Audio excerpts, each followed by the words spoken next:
All right. Hey, sis. Hey, fam. Welcome to another exciting episode of Sis Answer the Call podcast, where we empower women to rise in faith, freedom, wealth, wellness, and purpose. Okay, it's where faith meets action and purpose is awakened. I am your host, Sylvie C. Humphreys, minister, purpose coach, future psychologist, and your sister along this journey to arrive at your destiny. All right. I'm so excited because we have yet another powerful, phenomenal, amazing guest with us today by the name of Dr. Gillianne Defoe. Okay. I'm gonna, give you a little bit of background about her before we actually dive in. But first, I just want to say whether you're tuning in from your car, your couch, your home, your job, wherever it is that you find yourself, make sure you grab a pen, pencil, some paper, and get ready to be inspired, motivated, and challenged to become everything that God has destined for you to become. All right. All right. Well, let's go ahead and just delve right in. Like I said, I have Dr. Gillianne Defoe with you right now. She's an assistant professor of radiation oncology at the University of Pittsburgh School of Medicine. Okay, she's also an oncologist. All right. Um, so a little background. Not only is she a professor, she is an oncologist, a doctor. She's one of three. Okay, she comes from a powerhouse family of four sisters, three of whom are doctors. With a very, how should I say, supportive mom who is all for, getting her kids to where they need to be. So I'm so excited. But here's a little fun fact about Dr. Defoe. She's actually my cousin. Yeah. Yeah, I was about to say the most important thing Yes, the is most that I'm important. your cousin. Exactly. That's where the connection is, right? Right. Exactly. So, so we're doing things, okay, over here. We're making Yeah. moves and making strides. Okay, we're trailblazers over here.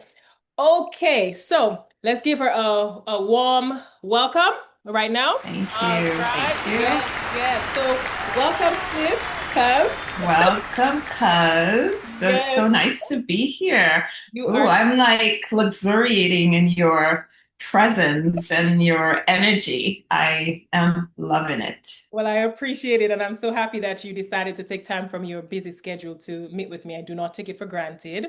So the first thing that I'm going to ask you, just to kind of break the ice, is what's Mhm. your mind space right now?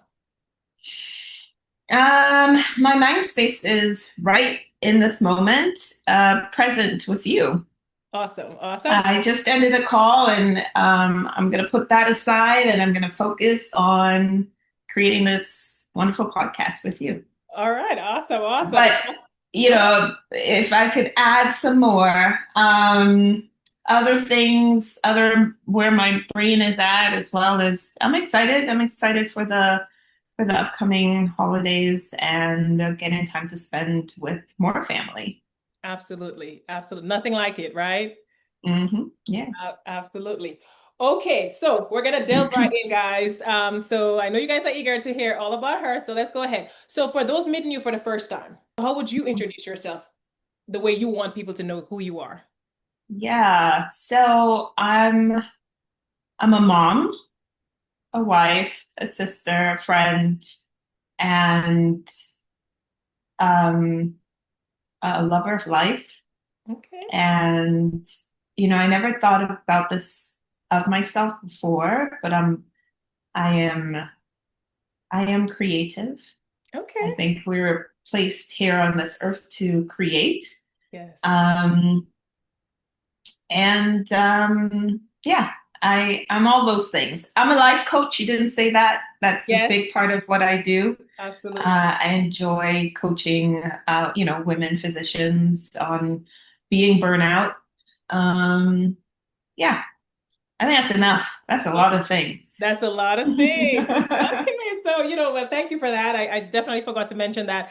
And that is important because you mentioned burnout without going too deep into it right now. Mhm. That's a major thing that women especially face these days, right? Burnout, Absolutely. because we're seen as, especially being a Black woman, we're seen as superhuman. We can do it all because we've had to do it all, right? So Right. burnout is not something that's talked about enough because we're expected to be strong, right? We're expected to Mhm. hold on the fort. And, even for those, well, you're married and you have kids. Mhm. But there are those of us who are like myself who are single moms, right? Yeah, I'm fortunate enough to have my mom to help me, but right. there are those Yeah. who have to do it all by themselves, right? Oh, So yeah. That yeah, is not easy. it's not easy at all. So that's something that, I want us to touch a little bit more on later on, but that's a very crucial thing that you're doing. So thank you Mhm. so much for, Mhm. contributing to that aspect of women's lives. Okay, so we're gonna dive Mhm. right into asking the hard questions now. So Oh my gosh, I feel like I'm yeah, at like job a interview. test. That's okay. That's All that's right, all let's right. see. Let's get to it. Yeah, let's Let's get see what you comfortable. got Let's for get me. let's get Yeah. the tea, okay? All right. So, what motivated you to pursue oncology? Hmm. That's a great question. So before medical school, I was a clinical research coordinator. So clinical research coordinators are people who help monitor clinical studies. So we ensure that the books are accurate. We meet with patients, we collect data, we make sure the data is accurate. And so I was a clinical research coordinator in a oncology program when I lived in Boston. And um, they, at the time, it was the sarcoma department at Dana-Farber, and at the time there was this clinical trial. It was known as SDI 571. I can still remember it now. It turned out to be a drug called Glivec, which really revolutionized the way that soft tissue sarcomas were managed. I mean, people would come in with tumors all over their body and they would get the drug and the tumors would be gone. It was just a miracle. So I was part of that during the beginning of this, clinical trial. And so that was my first brush with oncology. And then I started medical school and I went into medical school thinking I would be a OB-GYN like my elder sister. And I quickly decided that was not for me. But it was and I took a year off between third and fourth year, and I did research. And I did research in head and neck cancer, but I wasn't actively involved in it was more like translational research, basic science research. It wasn't like actual clinical research where there was a drug. So I didn't get direct exposure, but it was my year before my last of medical school, and I had to decide what I wanted to become, what I wanted to specialize in. And I had no idea what I wanted to do. And I remember like going to it was like a hangout place. It was like the Office of Minority Affairs. Back then, that's what it was called, in our medical school. And I remember going there complaining because it was like a few months before I started my fourth year. And by your fourth year, you really should have an idea what you wanted to become. Uh, and I did not. And I really explored everything until, I was, quite great questions are so important. So somebody asked me some really great questions. Well, what do you like? Who do you like being around? Who do you think you would want to take care of? And given my brush of oncology way back when and working on research in oncology, I was like, I don't know, maybe I'd like to work with oncology or cancer patients.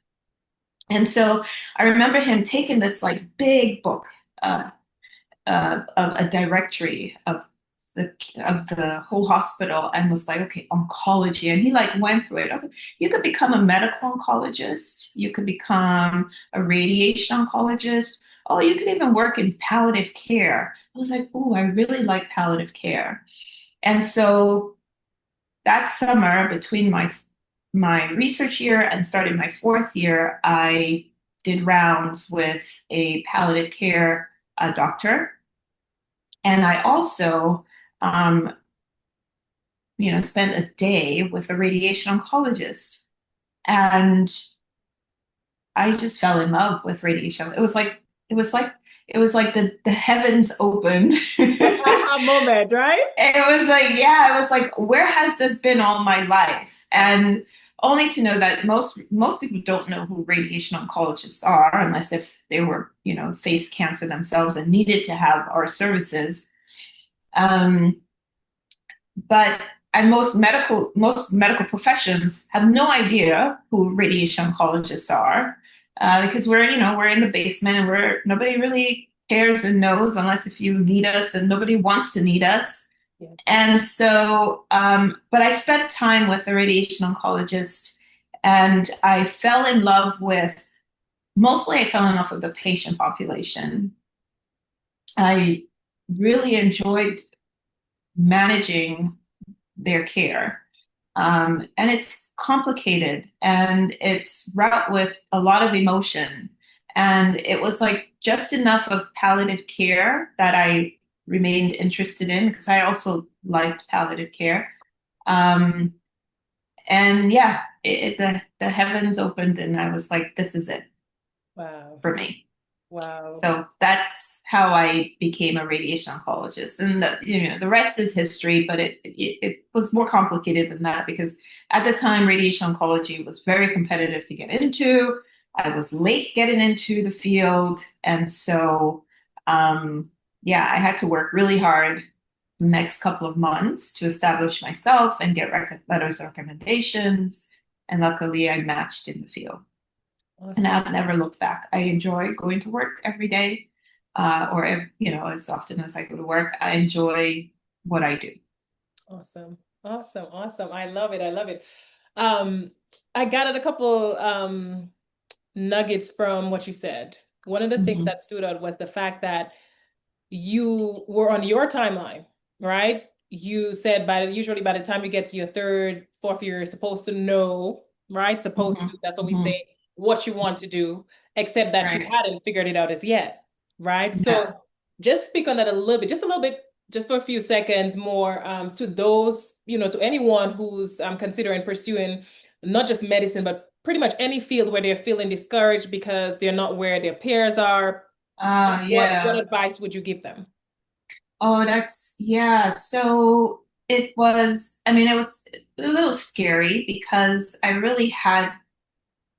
had to make a decision very soon. Because in your fourth year you had to, you needed letters of recommendations, you needed to do your sub internship. Like there were lots of things needed to fall into place because you had to submit your applications and there were deadlines. However, there came a point where I where I didn't know what I wanted to do, but I trusted that it would come. Yes. Faith. And it was faith that I will figure it out because it wasn't like I was, oh, I don't know what to do. And I wasn't trying to figure it out. It was like, oh, I don't know what I want to do, but I explored and I was curious and I was open. So I think if you're curious and you're open, then the next bit is just having faith that it will work out. So that's what I have faith, a lot of Faith. faith. And Absolutely. a lot of faith to get into a really competitive program at the time because, I started late. My chances of matching was very small because I started so late. And Wow. so there again, faith played a big role, but I did the work. Absolutely. Absolutely. Faith without works is dead. So you had the faith and you put in the work and everything, how they say the stars aligned, right? Everything coalesced. Yeah, Awesome yeah, sauce. yeah. Yeah, I could relate a bit to the whole not figuring out part, except that you were already in the field of medicine, except that you just Mhm. needed to choose your specialization. Right. For me, it was a little bit, my background is so colorful, y'all. Mhm. It's ironic because I started off, psychology was my first love. And Ah, then, that's a long story, but I kind of got scared for a moment, and then I pivoted to my second love, which was law. Okay, attended law school, rest is history, but I ended up, leaving law school and going ahead and study theology. And then now I'm back to study psychology, right? So I'm getting my doctorate in psychology very soon. So I say that to say we don't always get it right the first time, maybe not even the second time. But Right, the right. key is to not give up, right? The key The key is not give is to up. not to give Absolutely. up And keep trying, and keep keep figuring trying out. You're not supposed to figure everything out like right away. now. Like it's a journey. That's part of the journey. That's part of the process. Absolutely. Absolutely. So thank you for that. So I just wanted to share Hmm. that because this is about, we're healing on site. We are, helping others heal while we're discussing because we want others to know that life is not linear. Life is, That's right. it's a lot of undulating and meandering and, Yep, and it all that is. stuff. Yeah. Yeah. Okay, we're gonna go back. I kind of mentioned that in your brief introduction. You come from a powerhouse family of four sisters, three of whom are doctors. So what role did that play in you choosing medicine? Was it a situation of you saying, "Oh, I want to be like my big sisters," or was it that they inspired you and it became something that you grew to love? Like what role did that play? Yeah. So if you had asked me that question maybe a month ago, month and a half ago, I would say that yes, I was definitely inspired by my sisters. That I feel that, when you're from the Caribbean, you can only be one of two things, a doctor, a lawyer, or three things, or an engineer. Yes. And I chose medicine, partly because my sisters are doctors. But recently, what I have come to realize is that medicine, more than anything for me, is was what I was destined for. I think that, I may have come from a long line of healers, and that is a way that I can express myself and the things that I want, that I love. So yeah, things have changed in the past month because I feel like this is just part of me. If I weren't a doctor, I would be a healer in some other way, and I think that's why I have gravitated toward life coaching. Yeah. And maybe why you're considering psychology, Yes. that's a different form of healing of the Absolutely. mind. I heal the body and the mind. Yes. So I think that is embedded in my DNA somehow, and my ancestors have said this is who you are, and that's Absolutely. who I am. I'm a healer. Awesome. Awesome. I love it. I absolutely love it. You said another thing too at the beginning when you said that it took you a while, but you realized that you're creative. Yeah. And I think that also stems from our, I guess, God-given identities because God is creative. He created the heavens and earth, right? Everything Mhm. that he's done and does is creation, right? We are part of his creation. And so we being a natural, how should I say, I would say kind of like an extension of God Mhm. that to me, using your word, that is our birthright to be creative in whichever Mhm. way that Absolutely. that gets expressed through our lives and through our journeys. And so that's a beautiful thing. That's a beautiful thing. And I agree with you. Definitely. I consider myself an empath. I love others as much as I say I don't like people because people get my nerves sometimes. But I can't help it. I definitely love to leave relationships, whether it be romantic, Uh-huh. friendship, family, better than, Yeah. I came into it. So that's definitely part of the Yeah. whole healing thing because we want to add value, Yeah. right? Absolutely. Absolutely. You Yeah. definitely want to add value. Yeah. So I love that. I Plus love that it's for you. your yeah, it's your mark, it's your legacy. It's your legacy. Absolutely. Mhm. Absolutely. Okay, so what did your path to becoming an oncologist and professor teach you about perseverance, identity, and purpose? And you've touched on some of that, but if you want to elaborate a bit. So I yeah. could touch on perseverance. You'll have to remind me of the other two things. Okay.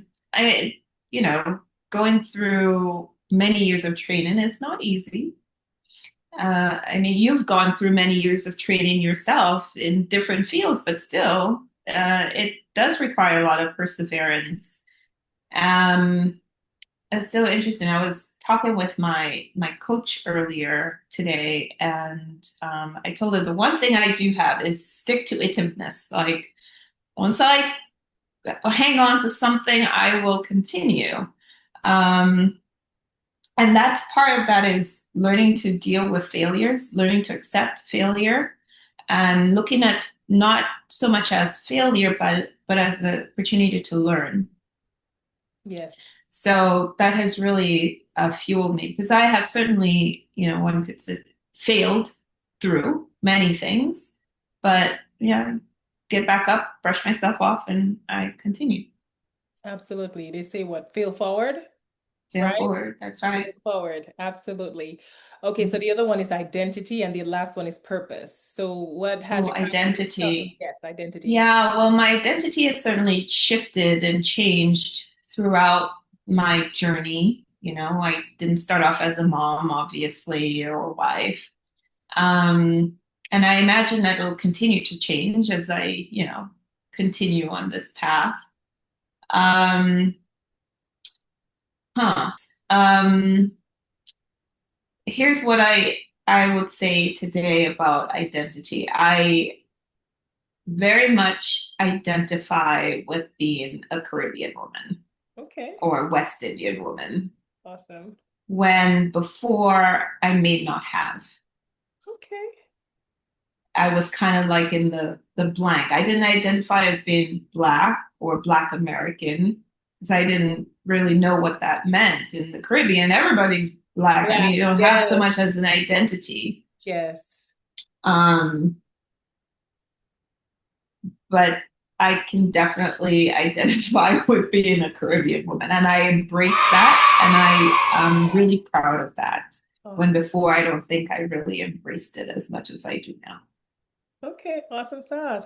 Because why? Because I mean, it to me it signifies strength, and um, again, linking back to my ancestors, like I wouldn't be there if it were not for them, and that is my way of honoring them. Awesome sauce. Awesome sauce. I love it. I love it. Yeah, you said something really profound. And I think, again, having shared, of course, you're my cousin, so of course we have a shared background in terms of being West Indian. And of course, we grew up around 99.9%, Black people. And so for Mhm. us, identity was never an issue because it was all we knew, right? Being, Right. and we didn't even call it Black. We would just We're right, just humans. you're right, humans, right, right. So yeah, but Yeah. but because we were so far removed from the experiences, especially of African Americans in this country, Yeah. I can relate. And thank you so much for being vulnerable because that's what it's about, right? I too Hmm. came up with the preconceived notion that, several years, almost 3 decades ago, that, African Americans, why can't they just assimilate, like just get over the past? Why are they still talking about, slavery and things of that nature, right? Because I didn't Hmm. understand. So Yeah. again, it was due to ignorance. It was due Yeah. to the fact that, and it was innocence because we grew up, like I said, we both shared among everyone who looked like us, right? There might have been Right. colorism, and stuff like Right. that, but it wasn't racism. We didn't experience that. So for me, it was like, why can't we just all get along, kumbaya, hold hands, and Right. get Right. along? Until I actually attended at HBCU myself when I went to seminary, Mm. and that opened up my eyes, and I realized that they had a different experience. Oh, very much And so. culturally, we're considered, once we're part of this pot, to be considered African American, because of course, if you have African, Yeah. heritage, then, they kind of put us all in the same pot, even if we have variations, right? Different cultures. But Hmm. Hmm. nonetheless, yes, that opened up my eyes and I was able to have a greater appreciation for the African American culture, and especially appreciate where they came from and the experiences and that, they and we st experience today, right? In Right. America. So, Yeah. so absolutely. So I commend you on that, acknowledgement and acceptance and, sharing that with us because that's really, really important. So yeah, you have to be proud because you don't know where you're going unless if you know where you've come from, right? That's right. And that shapes your whole identity. So that's part of the identity piece. Right. And then also you also mentioned about the fact that of course you were not always a mother, you were not always a wife, you were not always a doctor. You mentioned at the beginning too, you're a sister, you're a daughter, you're a friend. So we're all, multifaceted, multidimensional. We don't have just one, we don't just play one role, right? That's We right. play, That's we right. play several roles, we wear many hats, and that's part of the experience. And so one last thing I'll add about the identity piece is that it's forever evolving as It's long as you're forever alive. evolving. Yeah, Yeah. that's You're not, right. That's yeah. right. Yeah. So you have to be open to learn, as you mentioned earlier. And then That's the right. last piece, but I guess it kind of ties into the identity piece. So you don't have to necessarily stay on that if you don't want to, but purpose. You kind of, you mentioned that. So, if you just want to just add one thing or just, Yeah. So the way I think of purpose is the reason why I'm here. And I think the reason why I'm here is to heal. I yes, really do. So I love yeah, it. And we need healing. This world is we broken. need girl. We need people like you because this world is broken and people are hurt and Mhm. they need that healing. So thank you again. Okay. All right. So we talked about, I just mentioned it again, that you're a wife and you're a mother. You have two beautiful children, my cousins. Oh, You have a boy and you have a girl. Um, yes. with strong personalities, Oh, very much so. Oh, my goodness. brilliant, expressive. Hmm. So what does balance look like for you? Wearing all those hats. Yeah. So I think, let me think. So what does balance look like? Well, balance looks like setting priorities. So my priority is number one, making sure my kids are, well taken care of. My priority is my family, honestly, making sure that they're well taken care of. Not just my immediate, like my kids at home, but my all my family. Um, so yeah, so how do I achieve balance, if you want to call it that, is by setting my priorities, what I value most, and uh, giving myself lots of grace because I don't always get it right and things don't always go the way I want it to. And rather than beat myself up, just making space for allowing. So, grace, we talked about setting priorities. Yeah. Um, and, there's a lot. Saying no. Yes. Yes. Say no, because when you say no to something, that means you can say yes to something else, right? Yes. Yes. Yeah, so being very selective. I guess you could file that on the prioritizing. Yes. Um, yeah, I think those once I kind of that's how I structure my life so that I can get things done, and then I can a huge one, rest. Okay. I was about to ask you about that and exercising. Yeah, that's all part of like the self-care Yes. and Self-care. Yes. so yeah, so self-care, rest, working out, eating well, all of those things are super important. That helps you achieve balance. Awesome. And we don't, and again, you don't always have to get it right That because is God key. knows I don't, but making sure you have grace for yourself when Yes. you don't or when you Thank, think you don't. thank you for that. That's definitely important because, and a lot of people need to hear that because I can talk for myself. It's like I'm a walking contradiction. I'm a What perfect, happened now? listen, I'm a perfectionist and a procrastinator at the same time. It's weird. Oh yeah. I Yep, am a yep, that perfect, goes hand in hand. yes, yes. It's Mhm. like on one hand, I like certain things a certain way. And on the other hand, I'm a procrastinator. So it's like they contradict each other, but at the same time, they still, like you say, kind of work together. It's weird. But that's important. So the grace thing is important because I beat myself up. And I know a lot of people do, especially when things to go right all the time. But that is something too that I'm embracing. I've started to embrace lately. It's giving myself grace. Um, Mhm. especially when it How comes do to you do that? How do you give yourself oh, grace? well, ooh, I try my best. I'm an overthinker, so I try my best not to play out the scenario in my head too many times. I just tell Mhm. myself, you know what, I did my best.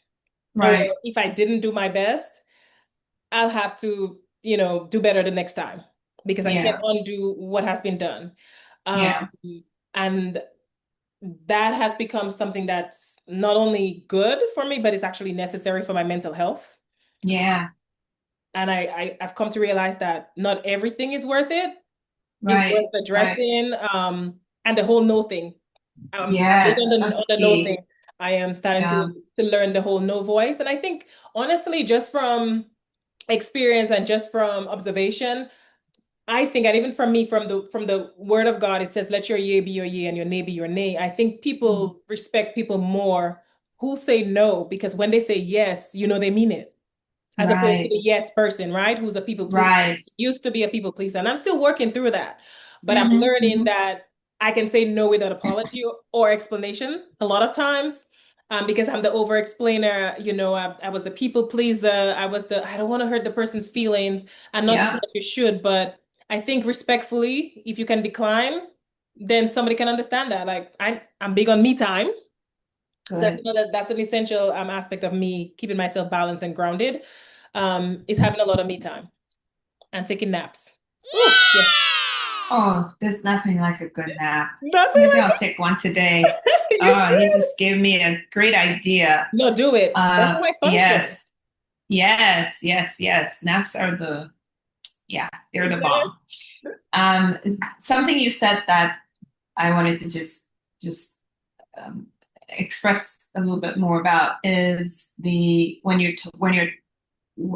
an overthinker. Yes. I am as well. And recently, I really had to learn to talk to myself rather than listen to myself Oh, wow. more because, the brain, once it gets going and starts thinking, it can create a whole lot of drama. Yes. But if you talk to yourself and remind yourself, you're actually using more of the rational part of your brain. And you can talk yourself down from a lot of the drama. So that's my that's one way I try and take care of myself is to talk to myself more than listen. Okay. Um, hmm. How has motherhood influenced the way that you show up in medicine or with your patients? You talked a lot Mm. about at the beginning about like going into medicine, especially for the patients, which speaks volumes because we've seen a lot of like not that in medicine these days where a lot of Mm. doctors are in it for other reasons. You can just tell by the way they interact with their patients. But for Mm. you, you lit up when you spoke about that. You were like, I love, radiation oncology, but I really love the patient aspect of it. So tell us more about Mhm, mhm. The way I think motherhood has influenced me is one, I'm a little bit more patient, that. and two, I would say it's perhaps maybe even the other way around how being a radiation oncologist has influenced me as a mom.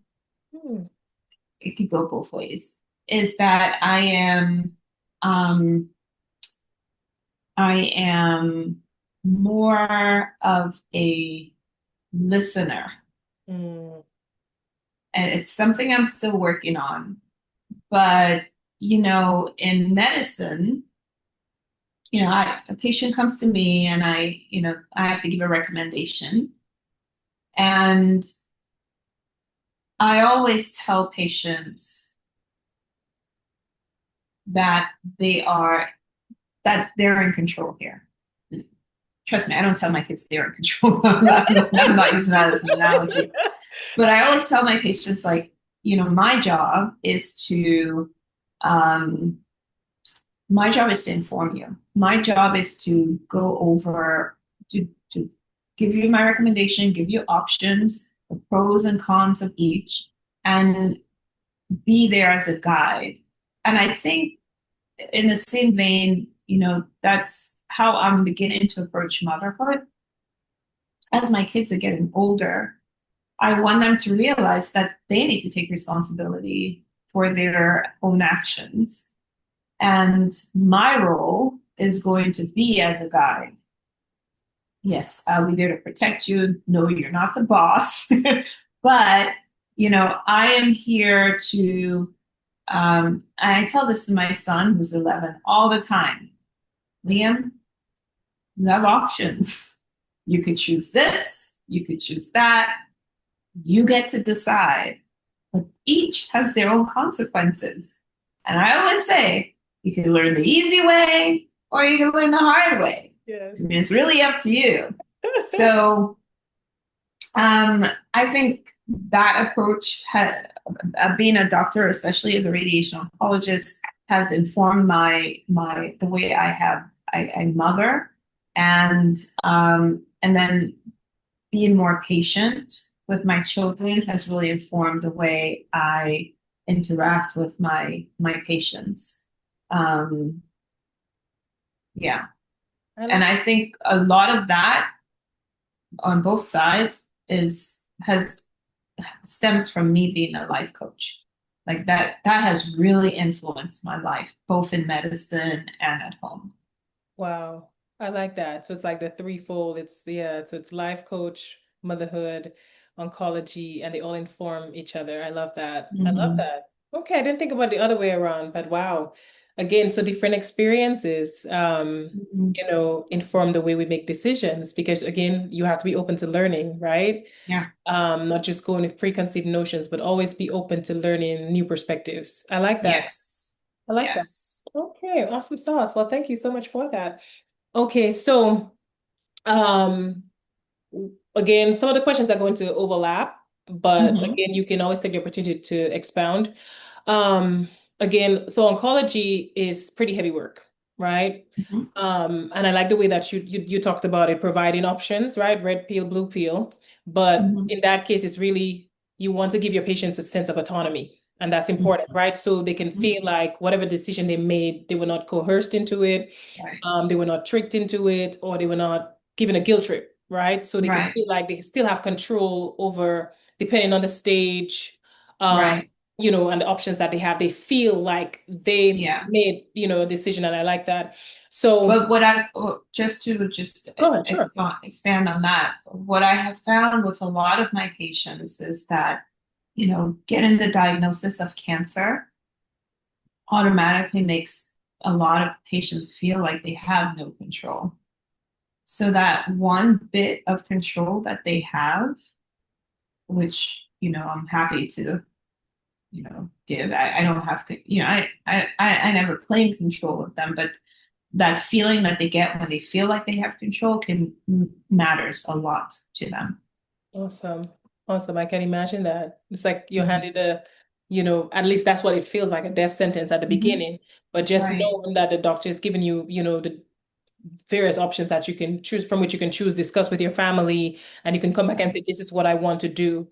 That's important. So thank you for that. Very So much so. that's the aspect of you providing, like you say, it's not that you don't own their lives, but you're providing them because at that point they're not thinking that they have that option, but you're letting them know that they have the option of autonomy, Mhm. self-autonomy.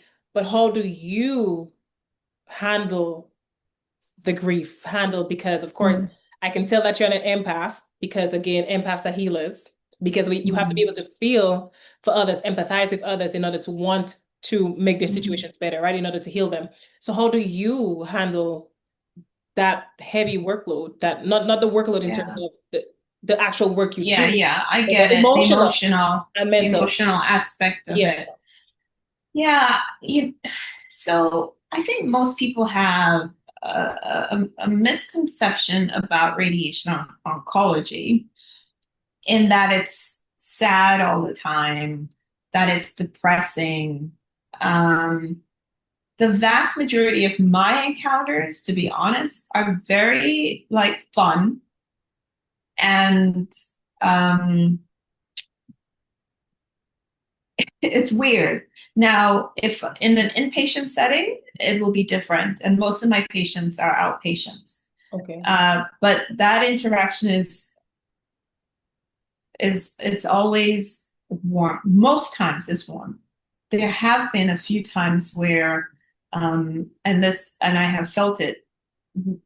It could be either I've had a patient for a long time and they recently found out that the cancer came back, or when I have a really young patient who has a like terminal cancer, it can feel heavy. And how I deal with it, to be honest, is I talk it out. My nurse and I are always like going back and forth. I think it helps me, and I'm sure it must help her. I talk to my partner at work um, when there's like a really heavy case.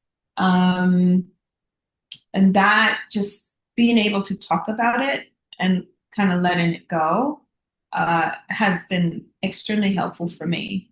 Um, I tend not to talk about it with my husband. He doesn't want to, it's too much for him. Like, I hardly share with him, but I always share with my nurse and my colleague and partner at work.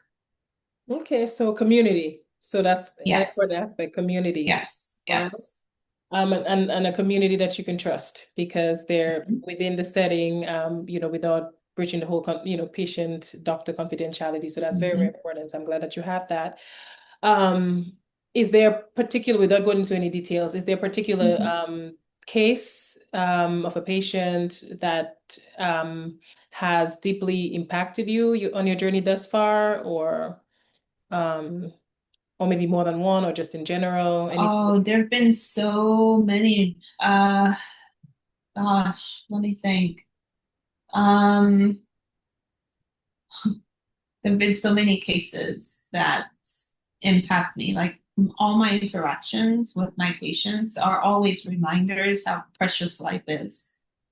Um, and I think that's the running theme. Um, that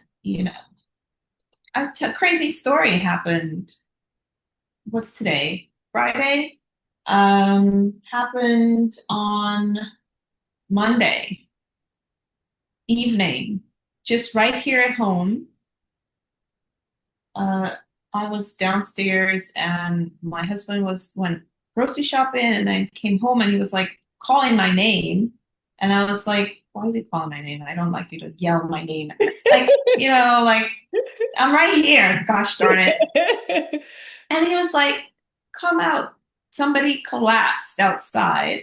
Yes, crazy story. I told you. Oh, And turned out, you know, that somebody was visiting someone and they collapsed. And I oh, had to perform CPR right there outside.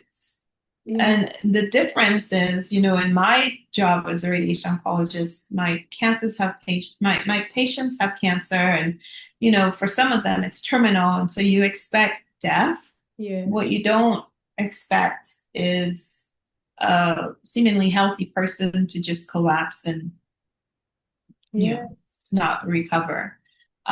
So every human interaction I have profoundly affects me, Mm. whether it's this follow up, whether it's a consult, whether it's just somebody randomly who collapses.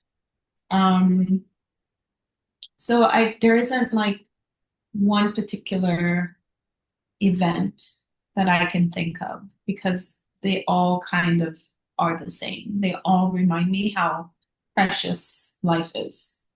That's profound. Thank you. Wow, for sharing that. Wow, so the person didn't make it? Oh Mhm. my gosh. I know. Sorry. Yeah.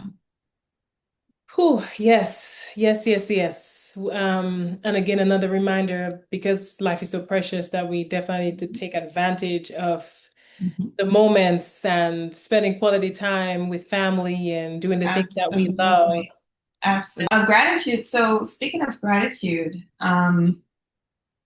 what I have done, what has changed a lot for me, because I'm an overthinker too, as I've said before, just like you, is a gratitude journal right before bed, writing down 3 things that you're grateful for every day. I started doing that, and that really changed how I looked at life. Um, because it's so easy to focus on the negative. Yes. But when you do, you find lots of evidence for it. But if you focus on the positive as well, equally, because that's the duality of life, Yes. then you also find a lot of evidence for the positive. So a gratitude journal, journaling, just 3 things that you're grateful for, 3 things that you did well. when I started doing that, that really changed my outlook and perspective. Okay. All right. So those of you listening, make sure you get your gratitude journal, or it could just be Just a slip of paper. notebook You don't or have to slip make of it paper. fancy. Exactly. Yeah, could put it in your phone. It doesn't have to be, they don't have to bullet journal and get color coded, nothing. You just write it down on a piece of paper, even if you never look at it again. But it reminds you when you see it and you write it down, you see it, it reminds you of what's important. So the next day, it's still in your mind and you'll find lots of evidence for why you're grateful. Because there is a lot of evidence for Absolutely. being grateful. Absolutely. And there's this thing called confirmation bias, right? So we Mhm. always seek validation for the things that we believe. So if we choose Yes, the positive, then we'll find more absolutely. evidence to to support To that. support it, absolutely. Thank you. Thank you for that. Okay, all right. So we're getting to a deep, deep question. As Oh a black, my. yes, as a black woman in medicine and academia, what Uh-huh. challenges have you faced and how did you turn those challenges into positivity? What challenges have I faced? I've faced a lot of challenges. Like, which one do I choose to tell you about? Um, how do I? Okay, so here's the challenge that I have now in academia. So, yes, I am in academic medicine. I am in a community practice. So, I'm not like writing research grants but I do put patients on clinical trials and whatnot. Um, I've been in this position now for 6 years this past October. And um, one of the challenges that I have had is the feeling um, that I'm not like advancing in Okay. my career. And what I have come to terms with is that a few things. One is my focus, obviously, is my children. And I can do my job. I feel like I do it well enough, and I try my best to take care of my patients. That it's not important to want to advance at this stage because I really want to focus on my kids. Um, and I also want to focus on my business. So I have to choose. Do I want to um, be up all night writing research grants or traveling? Because sometimes it involves a lot of traveling and doing presentations. Or do I want to focus on my business, focus on my family, my kids? So that's, I think that has been the biggest challenge is trying to decide what I want. The other challenge is not feeling like I have good mentors, like somebody who's like looking out for me and who would say, "Hey, Gillian, look at this opportunity. Why don't you apply for this? You know what?" I think earlier on in this new phase, the past 6 years, I really haven't had that. And I think maybe, I don't know, maybe if I had that, maybe I would have not started a business. I would have focused on my kids. Yes, of course, that's not never going to change. But maybe I would have pursued more of the advancement of my career. So it's not easy to find mentors. What I have done instead is that I then become the mentor, Okay. uh, not not only to other people, but to myself. Mm. Okay, I like that. I Okay. am not going to wait for a mentor or sponsor to sponsor me or mentor me.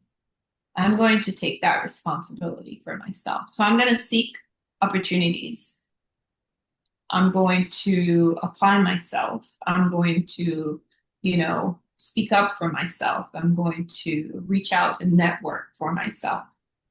Yes. So So it has been a big challenge in academic medicine to find mentors and people who are looking out for you.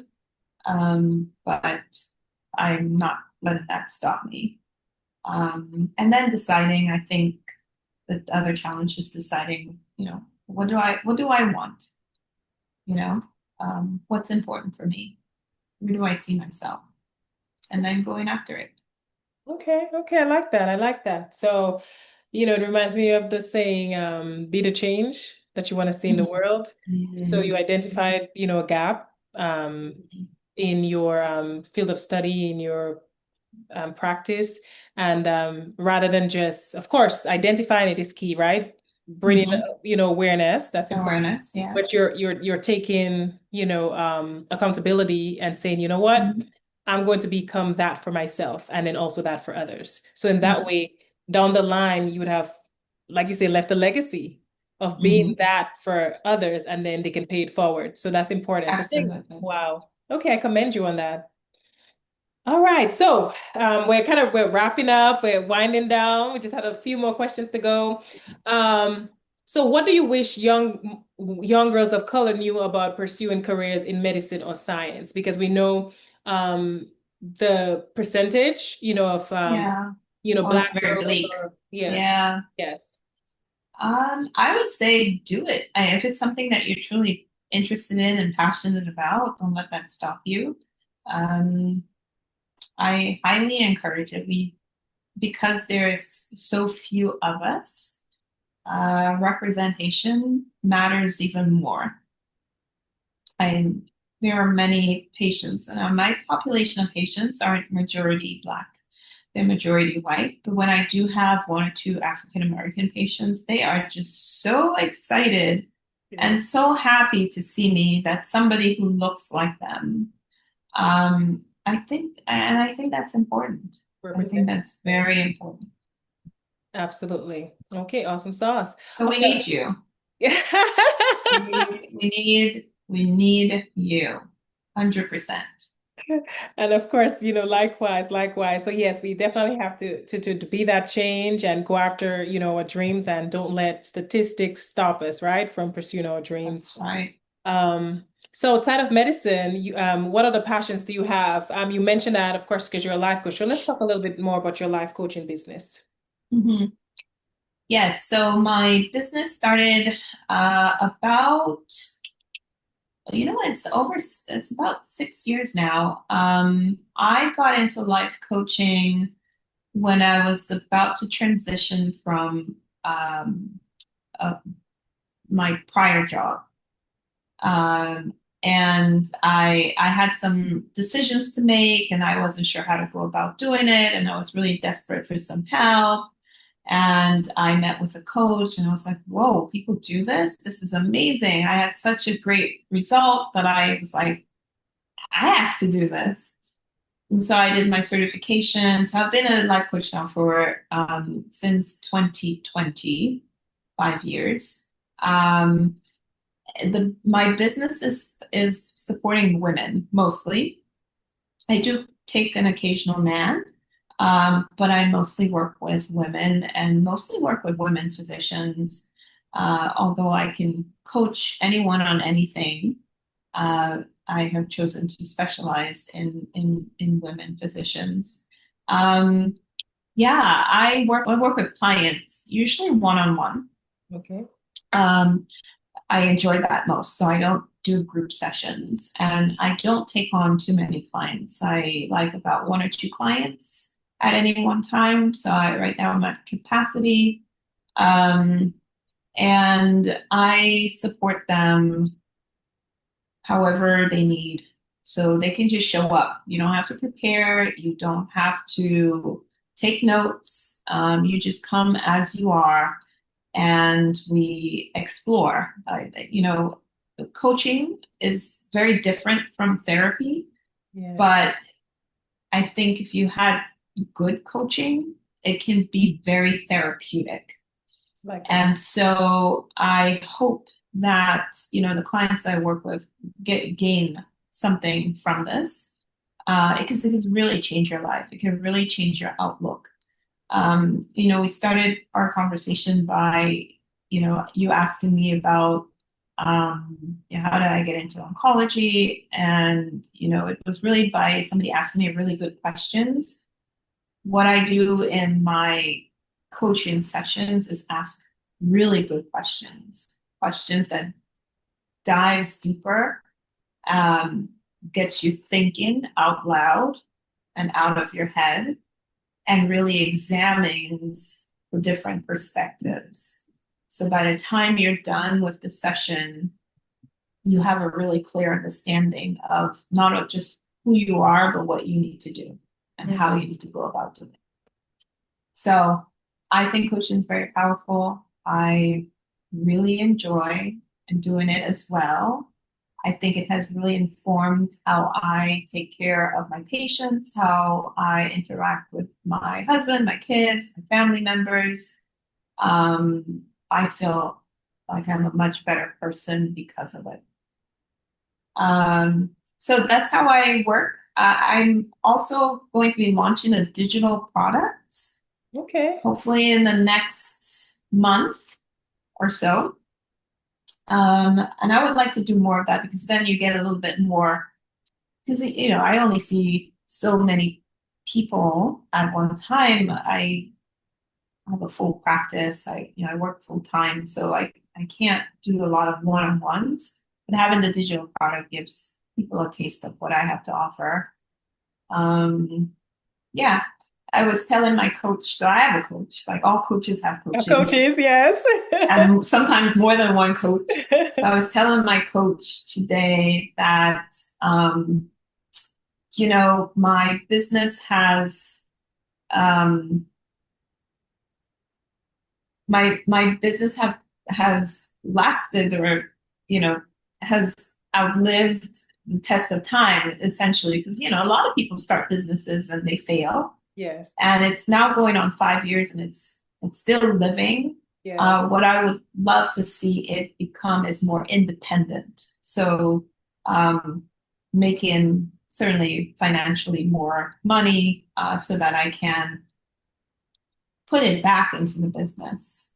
And I have bigger plans too about what I want that, money to do and where I would want it to go. And most of it is, I'd like it to support me. Right now it can't. Yeah. I would like it to support other humans as well. Yeah, I'd like it to do some good. So yeah, I'm excited. Okay, you should be. I can see, how passionate you are, and that's important. And that's when you can tell that Yeah. you're doing what it is that you love, and that you're not limiting yourself to just one thing, you No. know? So that's beautiful. That's beautiful. So I think for all, everyone who's listening right now, our audience, I think they're, eating all of this up, and, it's inspiring them to, do what it is that they want to do and not feel threatened or feel discouraged, but instead rather feel encouraged that it may not look like what you want it to look like at first, but perseverance is key, That's right. right? Perseverance. Perseverance, discovering who you are, Mm-hmm. so identity, right, and know what your purpose is. And they may not Yeah. all come at once, but as Nope. long as you continue along that path, that you'll eventually get there, and you just continue to to forge forward. Absolutely. Yeah. Absolutely. Yes, thank you so much for that. So we're gonna wrap up because I know I've had you forever, and I know you have to get back to work. So Yeah. I just want to say thank you so so much. Uh, My pleasure. yes, for taking the time out to meet with me. I mean, I feel so special. Oh, Um, I'm so proud of you. I'm yes, welcome, my dear. yes. So any do you have any, I guess, social media handles or contact information about your business, anything you would like to share with our audience, so that they can learn more about you or Yeah, you need your absolutely. service. I was can send everybody to my website. It's www.thetimemd.com. And all my handles are on my website. So you just click, and you can find me on Instagram, Facebook, LinkedIn. Okay, awesome sauce. So I'll make sure that I, add that when I'm editing the video so that everybody can actually have that. So if they want to reach out to you. But guys, just again, listen, I hope you guys had pen and paper and you were taking notes because we shared some really, really Good stuff right here. Very profound, revelations, ways to balance your life, letting you know that it's not over until you decide it's over. So you have that power. Then right, Okay, you you have have that that power power. to become everything that God has created you to be. So once again, thank you so much, Dr. Gillian Defoe, for joining us today and for being so humble. Just being Oh, so humble and just letting us know that you're not taking yourself so seriously, taking your purpose seriously, but you don't feel like you that's right. need room for growth. So we appreciate that. So thank you so much. And My pleasure. we would definitely welcome you back. So next time, if you want to come back and do Oh, part two, if you I would love to come back and have another conversation with you about another topic. absolutely, absolutely. So we can do this. So we'll talk about it offline, but you're definitely welcome. So thank you so much, and you enjoy Thank the you. rest of your evening. And to the rest of my audience, thank you guys so much for tuning in, and thank you so much for answering the call. Peace.